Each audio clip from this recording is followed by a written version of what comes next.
थे, जो खाते थे उसे पचाते थे। अब जब आप योग करते हैं, प्राणायाम करते हैं, इसमें भी पूरी पुरुषार्थ आपको करना पड़ता है, मेहनत करनी पड़ती है। ये नहीं सोचेगा कि आप यदि ध्यान में बैठे हैं तो आपका कोई पुरुषार्थ मेहनत नहीं लग रही है। वेदाचार्य कहते हैं, योगी लोग कहते हैं, जैसे खेत में काम करने वाला किसान एड़ी से चोटी तक का जोड़ लगा करके काम करता, पसीना बहाता है, यदि आप ध्यान में बैठते हैं ईमानदारी से तो उतना ही पुरुषार्थ आपके शरीर को करना पड़ता है। मन इधर उधर चला जाए, फिर इसे लेकर के आए, फिर ये और दान पड़ जाए, फिर लेकर के आए। इसलिए आयुर्वेद संकेत करता है, यदि स्वस्थ निरोग रहना चाहते हो तो रसों वाले फल, रसों वाले दूध, दही आदि भोजन। और आप ये ना मानिएगा, अनाज में भी रस होता है। जब ये गेहूं का दाना बनता है, ये दाना बनता नहीं, पहले इसमें दूध बनता है। मक्का में पहले दूध बनता है, बाजरा में पहले दूध बनता है, ज्वार के अंदर दूध बनता है, पहले दूध बनता है, दूध सूख करके तब उसका अन्न बनता है। इसलिए संसार में दूध ही मुख्य है पीने के लिए, जीवन जीने के लिए। दूध अपने आप में पर्याप्त भोजन है। बहुत लोगों को मैं देखता हूँ जो वानप्रस्थ में सन्यासी लोग हैं, वो अन्न नहीं खाते हैं, वो दूध ही लेते हैं। अच्छा देखिए, विचार कर करके देखें, जो शेरनी होती है, शेरनी का जो बच्चा होता है, वो पैदा होने के साथ में मांस खाता है कि दूध पीता है? दूध पीता है। दूध पीता है। लगभग जो कुत्ते हैं के बच्चे उत्पन्न होते हैं, डॉगी वगैरह, पैदा होने के साथ में, मैंने गिलहरी को देखा, गिलहरी के जब बच्चे छोटे होते हैं, हमारे यहाँ पेड़ के ऊपर हमने घोंसला लगाया हुआ है, उसमें गिलहरी के बच्चे, और हम देखते हैं कई बार तो गिलहरी जो है उन्हें दूध पिला पिला करके खाती है। तो दूध इस संसार में पर्याप्त भोजन है, इसलिए दूध का। और यदि घुटनों में दर्द हो जाता और आप डॉक्टर के साथ हैं तो डॉक्टर सबसे पहले यही पूछता है, दूध पीते हो कि नहीं पीते हो? कैल्शियम की मात्रा दूध में और उससे अधिक भी मात्रा यदि है तो वो छाछ के अंदर है, लस्सी के अंदर है। इसलिए आयुर्वेद संकेत करता है, यदि स्वस्थ रहना चाहते हो तो उन पदार्थों का सेवन करो और बच्चों को भी करवाओ।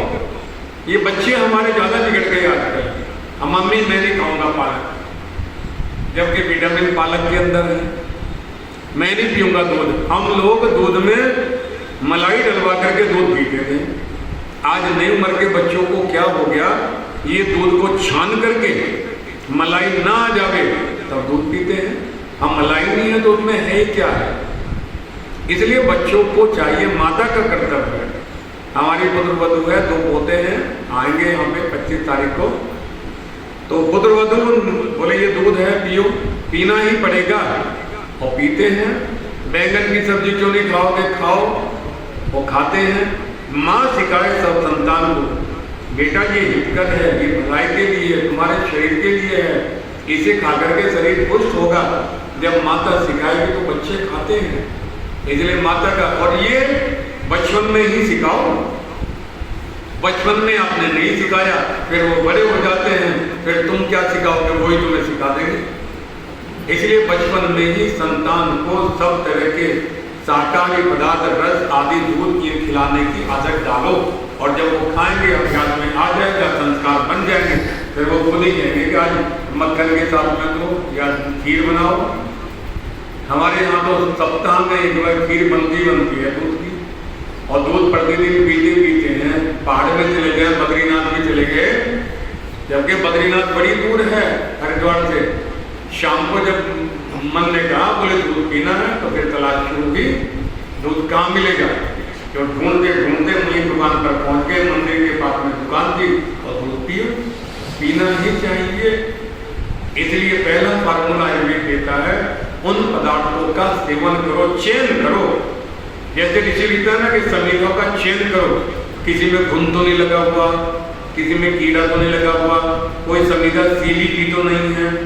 जब यज्ञ में समीधाओं का चयन करते हो, सूखी होनी चाहिए, खराब नहीं होनी चाहिए, यहाँ चयन कर रहे हो, और जब खुद भोजन करते हो वहां भी चयन करो। जो हित कर भलाई वाले पदार्थ हैं, शास्त्रों में लिखा है, उन्हें ही खाओ, उन्हें ही खिलाओ, उन्हें ही खिलाने की प्रेरणा करो।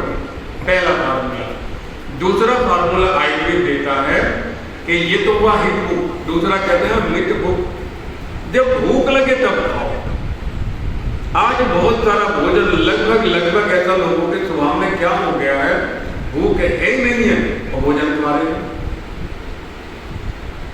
सुबह की बैठ के ले लिए, फिर नाश्ता कर लिया, फिर मित्र के यहाँ चले गए, फिर नाश्ता कर लिया, फिर शॉप पे चले गए, फिर नाश्ता कर लिया। एक नाश्ते ने ही नाश कर दिया है शरीर का, इतना नाश्ता हो गया है। इसलिए जब भूख लगे तो देहरादून के अंदर आदरणीय राधा श्यामला जी तो गए हैं, पहाड़ पे हमारे यहाँ जो छोटी पर पहाड़ है वहाँ कार्यक्रम होता है। हमारे मित्र हैं स्वामी योगेश्वरानंद जी, और नेचुरोपैथी का कार्य करते हैं। तो कहा करते हैं कि यदि स्वस्थ निरोग रहना है तो जब टूट करके भूख लगे, मन हो कि बस बहुत भूख लगी है वह अब भोजन करो। अब ये भूख कैसे लगती है, जैसे यज्ञ की अग्नि प्रज्वलित हो जाती है, लपटें निकलने लग जाती, लगभग 14 इंची की, तब जो इसमें आहुति देते हो, इधर आहुति दी, इधर प्रसाद बनकर के देवताओं तक पहुंच जाता है। अग्नि मंद है, यदि हवन कुंड की आप उसमें सामग्री डाले तो वहीं पर धुआं छोड़ देगी, सीलन हो जाएगी, वो प्रसाद नहीं बनेगा। जैसे यज्ञ वेदी पर 14 इंची की लपटें निकले, अग्नि तेज हो जाए, ऐसे शरीर की जठराग्नि जब टूट करके भूख लगे, उस समय जो भोजन आप करोगे उसका स्वाद इतना बढ़िया होगा